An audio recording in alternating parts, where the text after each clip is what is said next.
इसके बाद आगे बात करते हैं। मैंने आपको एक बेसिक आइडिया दे दिया था कि किस तरह से हम कोई भी अयस्क का सांद्रण करने के बाद उस धातु को कैसे प्राप्त करते हैं। एक बार फिर मैं आपको बता देना चाहता हूँ, ये टेबल के माध्यम से आप समझ सकते हैं। यहाँ पर ये टेबल दी गई है। सबसे पहले आप देखिए, सबसे पहले आपके पास जो भी अयस्क होगा, जैसे मैंने अयस्क आपको टेबल पूरी करा दी थी, ये टेबल मैंने आपको बता दी थी अयस्क की किस किस तरह से कौन कौन सी टेबल होती है। ठीक है, इसमें मैंने आपको बता दिया था एल्यूमिनियम का बॉक्साइड होता है, ये सब चीज़ मैंने आपको पढ़ा दिया। तो सबसे पहले हम क्या करते हैं, वो अयस्क लेंगे।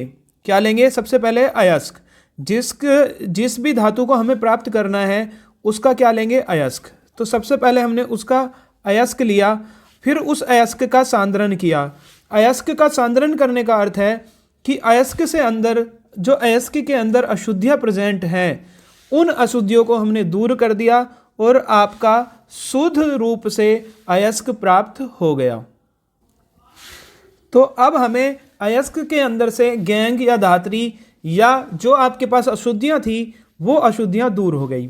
फिर हम क्या करते हैं, जो हमारे पास सांद्रित अयस्क मिला है उस सांद्रित अयस्क से धातु का आपको निष्कासन करना है, धातु को प्राप्त करना है। किस तरह से करते हैं, उसके 3 तरीके मैंने आपको बताए थे।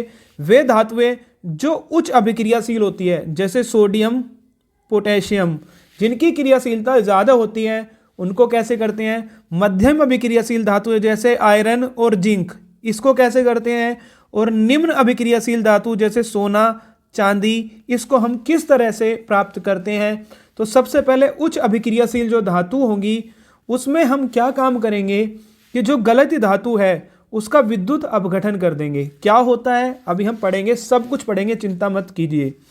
जैसे ही आप उसका गलित अवस्था में उसको गलाकर उच्च अभिक्रियाशील धातु को गलाएंगे तो गलाने पर विद्युत अपघटन यानी कि विद्युत धारा उसमें प्रवाहित करेंगे, तो करने पर धातु शुद्ध रूप से आपको प्राप्त हो जाएगी। तो बिल्कुल छोटा सा इसका ये प्रोसेस होता है। उसके बाद मध्यम अभिक्रियाशील का कुछ अलग प्रोसेस होता है। इसमें क्या करते हैं कि कुछ ऐसे अयस्क होते हैं जिसमें कार्बोनेट पाया जाता है, मीन्स जिसमें CO3 पाया जाता है, और कुछ अयस्क ऐसे होंगे जिसमें सल्फाइड पाया जाता है, जैसे Ag2S, ठीक है, जैसे कैल्शियम कार्बोनेट।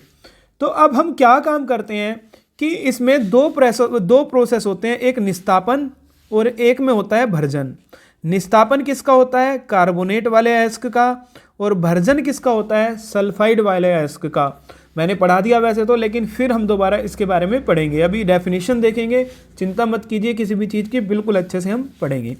ठीक है, उसके बाद हमने क्या किया, जी निस्तापन और भर्जन करने के बाद वो धातु ऑक्साइड के रूप में परिवर्तित हो जाएगी। मतलब आपने कार्बोनेट को भी ऑक्साइड धातु में बदल लिया और अयस्क को भी, सल्फाइड अयस्क को भी किस में? ऑक्साइड में बदल लिया।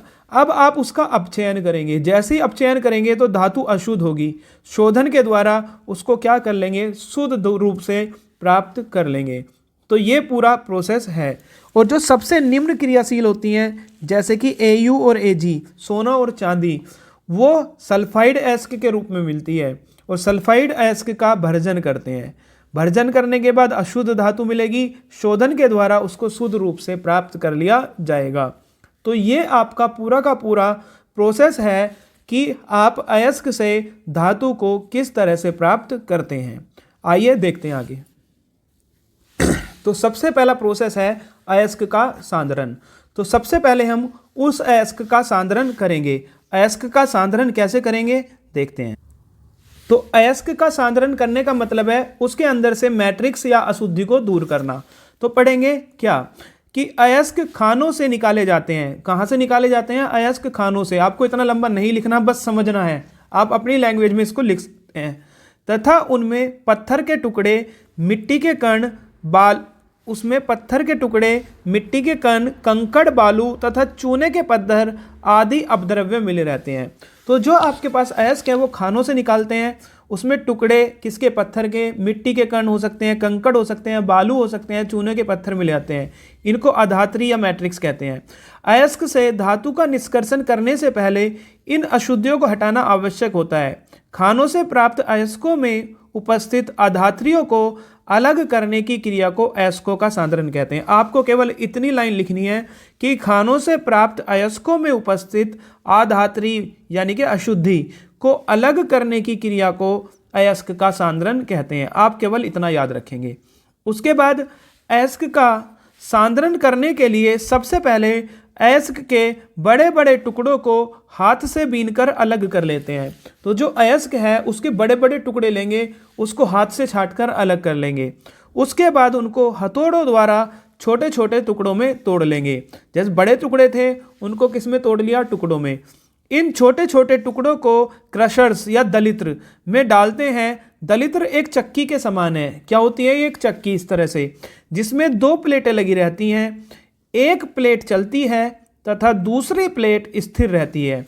इसमें क्या होगी? दो प्लेट लगी होंगी, एक प्लेट घूमेगी और एक स्थिर रहेगी। दलित्र छोटे छोटे टुकड़ों को चूर चूर कर देता है। इस प्रकार प्राप्त चूर चूर टुकड़ों को स्टंप मील में डालते हैं, जहां उन पर लगातार हथौड़ों की चोट पड़ती है। इस क्रिया से अयस्क अत्यंत महीन रूप से पिस जाता है। कुल मिलाकर बात यह है कि ये जो अयस्क है, सबसे पहले हमने अयस्क के बड़े बड़े टुकड़ों को इकट्ठा किया, एक स्थान पे ले आए।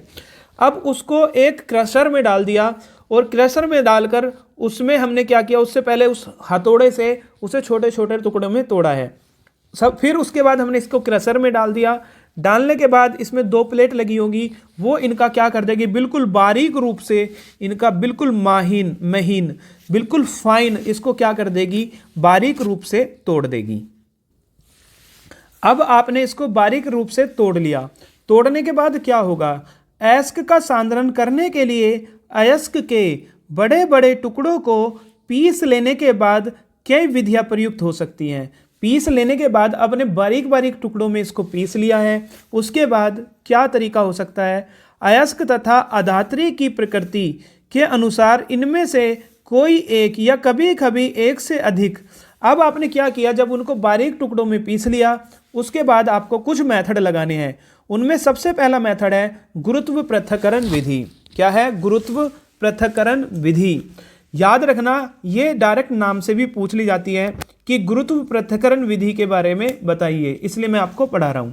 तो इस विधि द्वारा भारी अयस्क जैसे SnO2 तथा Fe3O4, ये किसका है? अयस्क टीन का, और ये किसका है? आयरन का सांद्रण किया जाता है। तो गुरुत्व पृथक्करण विधि में बहुत भारी अयस्क जो होते हैं, जैसे टिन ऑक्साइड और हीमेटाइड, इसका हम क्या करते हैं? सांद्रण करते हैं। महीन पिसे हुए अयस्क के चूर्ण को, उसका बहुत बारीक चूर्ण बना लेंगे। पानी से भरे हुए तालाब में खूब खलबलाते हैं। सबसे पहले हमने अयस्क में से जो अशुद्धियां हैं उसको दूर किया। उसके बड़े बड़े टुकड़े लेने के बाद उसको कट कर दिया हथौड़ा मारकर छोटे टुकड़ों में। फिर हमने क्रशर में डालकर उसको क्या कर दिया? पीस दिया बहुत बारीक पार्ट में। उसके बाद कुछ अलग अलग मेथड हैं। इसमें गुरुत्व पृथक्करण विधि, इसमें क्या होता है कि जो भारी अयस्क, अगर हमारे पास अयस्क है वो भारी है, तो उसे हम क्या करते हैं? उसे हम बहुत बारीक चूर्ण में पीस कर तालाब के पानी में डाल देते हैं। ऐसा करने पर पानी में घुलने वाली अशुद्धियां घुल जाती है। तो सबसे फायदा ये होता है कि ऐसा करने से जो पानी में घुलने वाली अशुद्धि हैं वो क्या हो जाती हैं? घुल जाती हैं। कम घनत्व वाली अशुद्धि जल में ऊपर की ओर रहती हैं तथा अधिक घनत्व वाले अयस्क के कण नीचे बैठ जाते हैं। जल की धारा बहाकर पानी में घुलने वाली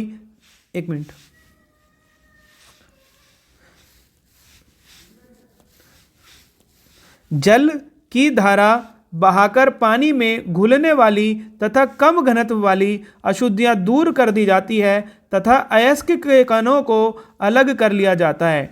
इस प्रकार सांद्रित अयस्क प्राप्त हो जाता है। तो सांद्रित अयस्क को प्राप्त करने की तीन विधियां हैं। उसमें पहली विधि है गुरुत्व पृथक्करण विधि। इसमें क्या किया जाता है? जो बाहरी अयस्क है उसको एक तालाब में डालकर खलबला देते हैं, हिला देते हैं। ऐसा करने पर कुछ अशुद्धियां जो होती हैं वो पानी में घुल जाती हैं। मान लो कुछ ऐसी अशुद्धियां जो पानी में घुल सकती हैं, तो वो पानी में घुल गई, अयस्क थोड़ा साफ हुआ। उसके बाद कुछ अशुद्धि ऐसी होती हैं, हमने भारी अयस्क इसमें डाला है तो कुछ अशुद्धि ऐसी होगी जो उस अयस्क से हल्की है, हल्की अशुद्धि ऊपर आ जाएगी। आपको पता है जो हल्की चीज़ें है वो ऊपर आ जाएगी, पानी बहाकर उस अशुद्धि को दूर कर दिया। अब जो आपके पास अयस्क बचा वो कैसा अयस्क है? सांद्रित अयस्क आपके पास प्राप्त हुआ है। इसके बाद देखते हैं नेक्स्ट मेथड। तो आपको डायग्राम में दिख रहा होगा दूसरा मेथड है आपका झाग प्लवन विधि। क्या है? झाग प्लवन विधि, फ्लोटेशन मेथड। इस विधि के द्वारा मुख्यतः सल्फाइड अयस्क जैसे कॉपर पाइराइट, ये बहुत पूछी जाती है, इंपॉर्टेंट है। झाग प्लवन विधि कई बार क्वेश्चन पेपर में पूछी गई है। तो इस विधि में जो सल्फाइड अयस्क होते हैं जैसे copper pyrite CuFeS2, silver glance Ag2S, galena PbS, जिनके लास्ट में S आ रहा होगा, का सांद्रण किया जाता है। तो इसमें झाग प्लवन विधि में किसका सांद्रण किया जाएगा? सल्फाइड अयस्क का। और इससे पहले जो हमने देखी थी गुरुत्व पृथक्करण विधि में, उसमें बाहरी अयस्क का सांद्रण किया जाएगा। जब सल्फाइड अयस्क को तेल और जल के मिश्रण में डालते हैं तब सल्फाइड अयस्क उनमें उपस्थित अशुद्धियों की तुलना में तेल द्वारा शीघ्र भीगते हैं तथा सल्फाइड अयस्कों में उपस्थित अशुद्धियां सल्फाइड अयस्कों की तुलना में पानी द्वारा शीघ्र भीगती हैं। इस प्रकार तेल और पानी में बने हुए सल्फाइड अयस्क के निलंबन में जब वायु प्रवाहित की जाती है तो सल्फाइड अयस्क के कण झाग बनकर ऊपरी सतह पर आ जाते हैं तथा अशुद्धि के कण नीचे बैठ जाते हैं। इसी को बोलते हैं फैन प्लावन या झाग प्लावन विधि। तो इस विधि में दोबारा समझ लीजिए क्या किया जाता है। इस विधि में सल्फाइड अयस्क का सांद्रण किया जाएगा। ठीक है, जो सल्फाइड अयस्क होगा उसमें मिला दिया जाएगा तेल और जल। क्या मिला दिया जाएगा? तेल और जल के मिश्रण को हम अयस्क में मिला देते हैं। तो जब सल्फाइड अयस्क हैं उनमें कोई अशुद्धियां हैं, तो जो सल्फाइड अयस्क होता है अशुद्धि की तुलना में तेल द्वारा जल्दी भीग जाते हैं। मतलब अयस्क और अशुद्धि, अगर आपने उसमें तेल और पानी का मिश्रण डाला तो जल्दी कौन भीग जाएंगे? जल्दी भीग जाएंगे आपके अयस्क। तथा सल्फाइड अयस्क में उपस्थित अशुद्धियां सल्फाइड अयस्कों की तुलना में पानी द्वारा शीघ्र भीगती है। मतलब एक तो तेल द्वारा भीग रहा है, तेल द्वारा कौन भीग रहा है? तेल द्वारा कौन भीग रहा है? अयस्क। और पानी के द्वारा जल्दी कौन भीग रहा है? भीगते तो दोनों हैं, लेकिन पानी के द्वारा कौन भीग रहा है? पानी के द्वारा आपकी अशुद्धि भीग रही है। कौन भीग रही है? अशुद्धियां। तो पानी के द्वारा अशुद्धि भीग रही है और तेल के द्वारा अयस्क भीग रहा है जल्दी। इस प्रकार तेल और पानी में बने हुए सल्फाइड अयस्क के निलंबन जब इसमें वायु प्रवाहित करेंगे तो सल्फाइड के कण जो होते हैं ये सल्फाइड के, ठीक है, जो अयस्क है आपके उसके कण झाग बनकर ऊपर आ जाएंगे। यानी कि तेल कहाँ जाएगा? ऊपर। आपने देखा होगा अगर तेल और पानी का मिश्रण ले तो तेल कहाँ जाता है? ऊपर, क्योंकि उसका घनत्व कम होता है। तो इसको हम बाहर निकाल लेंगे। इसी मेथड को बोलते हैं झाग प्लावन विधि। डायग्राम में आप देख सकते हैं, आपने मिश्रण मिलाया, मिश्रण ये अशुद्धियाँ थी, इस मिश्रण में क्या मिला दिया? जल और तेल। जैसे ही जल और तेल मिलाया तो जो अशुद्धियाँ थी वो भारी होने की वजह से नीचे बैठ गई और तेल के साथ हल्का होने की वजह से जो अयस्क था सांद्रित अयस्क वो ऊपर आ गया। और अब आप इस सांद्रित अयस्क को वायु प्रवाहित करके इसको आसानी से क्या कर सकते हो? प्राप्त कर सकते हो। ठीक है, तो ये पूरा का पूरा आपका मेथड है किसका? ये आपका मेथड है किसका? झाग प्लावन विधि का। उसके बाद अयस्क के सांद्रण की अंतिम विधि है चुंबकीय पृथक्करण विधि। क्या नाम है इसका? चुंबकीय पृथक्करण विधि। जब अयस्क चुंबकीय होता है तब इसका यूज किया जाता है। क्या हो? अयस्क चुंबकीय हो तथा अन्य पदार्थ अचुंबकीय हो। जब चुंबकीय तथा अनुचुंबकीय पदार्थों के मिश्रण को अलग करने की यह विधि प्रयोग में लाई जाती है। तो एक बार फिर मैं आपको दोबारा से समझा देता हूं। देखिए क्या मैं समझाना चाह रहा हूं, समझिए। आपके पास सबसे पहले आपको अयस्क से धातु प्राप्त करनी है तो अयस्क का सांद्रण करना पड़ेगा। अयस्क का क्या करना पड़ेगा? सांद्रण। सांद्रण का अर्थ है कि इसमें से अशुद्धि को दूर करना पड़ेगा। अब इसमें अयस्क को सांद्रण करने की 3 विधियां हैं। नंबर 1 क्या है? गुरुत्व पृथक्करण विधि। गुरुत्व पृथक्करण विधि। दूसरा है फैन प्लावन विधि या झाग प्लावन विधि, यानी कि झाग के रूप में प्लावन ऊपर आ जाना। और तीसरा है आपके पास चुंबकीय विधि। तीसरा कौन सा है, चुंबकीय विधि। तो सबसे आसान विधि है, ठीक है, कौन सी, सबसे इंपॉर्टेंट है आपकी झाग प्लावन विधि। तो झाग प्लावन, गुरुत्व पृथक्करण और चुंबकीय विधि। चुंबकीय विधि में क्या होता है, आपने देखा होगा कि अगर कोई पदार्थ चुंबकीय है और उसमें अशुद्धि अचुंबकीय मिली हुई है तो चुंबक में चुंबक जो है क्षेत्र में उसको भेजा जाएगा, चुंबक वाले अलग हो जाएंगे और चुंबक अचुंबकीय वाले अलग हो जाएंगे। गुरुत्व पृथक्करण विधि में हम किसका करते हैं, जो धातु भारी होती है, जो धातु क्या होती है, भारी, उसका हम क्या, जो अयस्क भारी होती है उसका हम सांद्रण करते हैं। इसमें झाग प्लावन विधि में सल्फाइड अयस्क का सांद्रण करते हैं। किसका, सल्फाइड अयस्क का, और इसमें चुंबकीय पदार्थ का, जैसे लोहा वगैरह। उसके बाद जो भारी में क्या होता है कि आप जैसे इसको गुजारेंगे, तालाब के पानी में इसको खंगालेंगे, तो खंगालने पर आप देखेंगे कि जो अशुद्धि पानी में भीग सकती है, पानी में विलय हो सकती है, वो पानी में घुल जाएगी। कुछ अशुद्धि क्या होती है, जल के ऊपर तैर जाएगी, जो हल्की होगी। इस तरह से आपको सांद्रित अयस्क मिल जाएगा। दूसरा आपने देखा होगा झाग प्लावन विधि। झाग प्लावन विधि में क्या किया कि आपने इस सल्फाइड अयस्क के अंदर क्या मिलाया था, सल्फाइड अयस्क के अंदर तेल और जल मिलाया। तो तेल और जल मिलाने की वजह से जो अयस्क था शुद्ध, वो तेल के साथ जल्द भीगकर ऊपर आ गया और नीचे अशुद्धि बैठ गई। तो इस तरह से आपके 3 मेथड है अयस्क के सांद्रण के। तो पहले आपने धातु का क्या किया, सांद्रण किया। अब दूसरा प्रोसेस है, पहले आपने क्या किया, अयस्क का सांद्रण, अयस्क का सांद्रण। अब आपने उसका शोधन करना है, धातु का निष्कर्षण करना है। कैसे आप एक्सट्रैक्ट करोगे धातु को, ठीक है, धातु का निष्कर्षण। तो अब हमने क्या किया, जो सांद्रित अयस्क लिया, सांद्रित अयस्क से धातु प्राप्त करने की पूर्ण क्रिया को धातु का निष्कर्षण कहते हैं। अब यहाँ से वहाँ तक जब तक धातु ना मिल जाए, इसको बोलते हैं धातु का निष्कर्षण। अयस्क की प्रकृति तथा धातु के निष्कर्षण के लिए प्रयुक्त विधि पर निर्भर करते हुए इस प्रक्रिया में कई पद प्रयुक्त किए जाते हैं। सबसे पहला है निस्तापन। आपसे डायरेक्ट परिभाषा भी पूछ लेता है कि निस्तापन तथा भर्जन में अंतर लिखिए, या निस्तापन क्या होता है, कैल्किनेशन क्या होता है। पढ़िए निस्तापन की परिभाषा। निस्तापन की क्रिया में सांद्रित अयस्क को सीमित वायु में इतना गर्म करते हैं कि उसमें से वाष्पशील पदार्थ निकल जाते हैं, परंतु अयस्क को पिघलने नहीं दिया जाता। कार्बोनेट ऑक्साइड, हाइड्रोक्साइड अयस्कों का निस्तापन किया जाता है। तो इसमें हम क्या करते हैं, ऑक्सीजन की अनुपस्थिति भी आप कह सकते हैं, या ऑक्सीजन की सीमित मात्रा।